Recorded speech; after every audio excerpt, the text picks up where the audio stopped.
Censura, não. Gente, eu estou aqui pasmo. O ministro André Mendonça tomou 2 decisões, mandando retirar e apagar posts.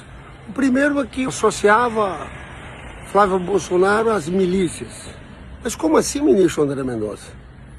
Cara, foi o Flávio Bolsonaro que entregou uma condecoração para o Adriano da Nóbrega, chefe do escritório do crime, ele na cadeia. Ele contratou a mãe e a esposa do Adriano da Nóbrega. Ele condecorou o Major Ronald, que está preso, condenado a 56 anos por participação no assassinato da Maiele. Como assim? O que eu falei de inverídico aqui? Tem mais. Comando Vermelho. Alessandro Carracena Pitombeira está preso. Secretário do Esporte, o Cláudio Castro. Foi nomeado por Flávio Bolsonaro. Gutenberg Fonseca, um dos melhores amigos, ele está investigado também por participação naquela coisa do Comando Vermelho. Poxa, isso é censura. Que loucura é essa? Em relação ao fim da escala 6x1, gente, a gente só falou o óbvio. Rogério Marinho e Flávio Bolsonaro assinam uma PEC que é para o trabalhador receber por hora trabalhada. Nem o salário mínimo está garantido. Isso aí é contra o fim da escala 6x1. Isso é escalar 7x0. Então chega, gente, pelo amor de Deus. Isso aí é preciso, eu vou recorrer. O Pleno vai ter que julgar isso, mas na minha opinião, isso aqui é censura. Se você quiser, ministro André Mendonça, eu te dou as datas de todos esses encontros do Flávio Bolsonaro com os milicianos. Mendonça só precisa explicar por que não há operação contra Flávio Bolsonaro e seus 61 milhões de reais. Ministro relator do caso Master no STF solta a PF em cima de todo e qualquer suspeito, exceto contra filho do ex-presidente que o nomeou e que aparece num áudio achacando Daniel Vorcaro em valores milionários. A 9ª fase da Operação Compliance Zero, que investiga fraudes envolvendo o extinto Banco Master e o ex-controlador Daniel Vorcaro, destaca a postura seletiva do ministro do STF, André Mendonça.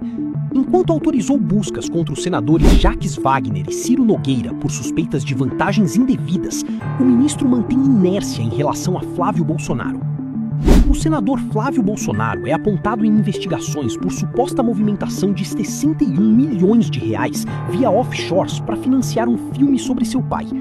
A disparidade de tratamento levanta críticas sobre uma possível blindagem política promovida por Mendonça, nomeado ao STF por Jair Bolsonaro.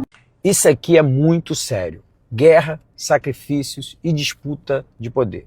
Observe com atenção essa fala do Eduardo Bolsonaro. Maio de 2025. Esse aqui é o inquérito que o Moraes botou tornozeleira eletrônica no meu pai, derrubou as redes sociais do meu pai, colocou ele em prisão domiciliar antes da condenação. Pra quê? Pra falar, olha, Eduardo, vamos fuder a vida do seu pai se você não parar de atuar nos Estados Unidos.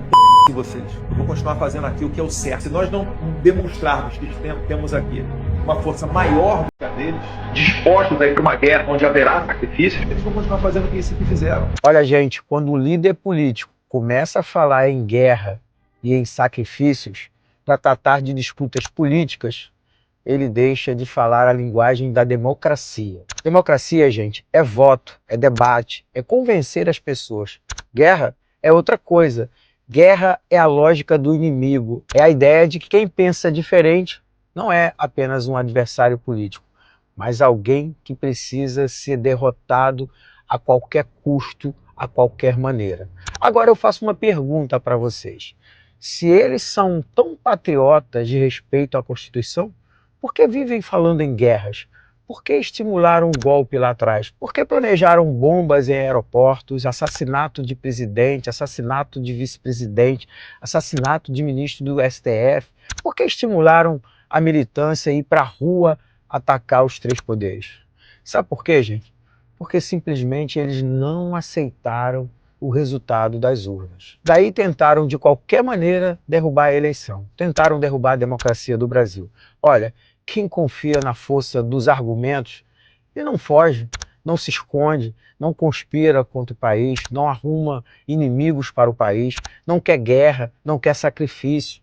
Quem confia na força dos argumentos vai à justiça, corre atrás dos seus direitos. Quem respeita a democracia pede votos e não a intervenção de outro país. Quem está falando em guerra, gente, está falando de sacrifício, de mortes, de destruição.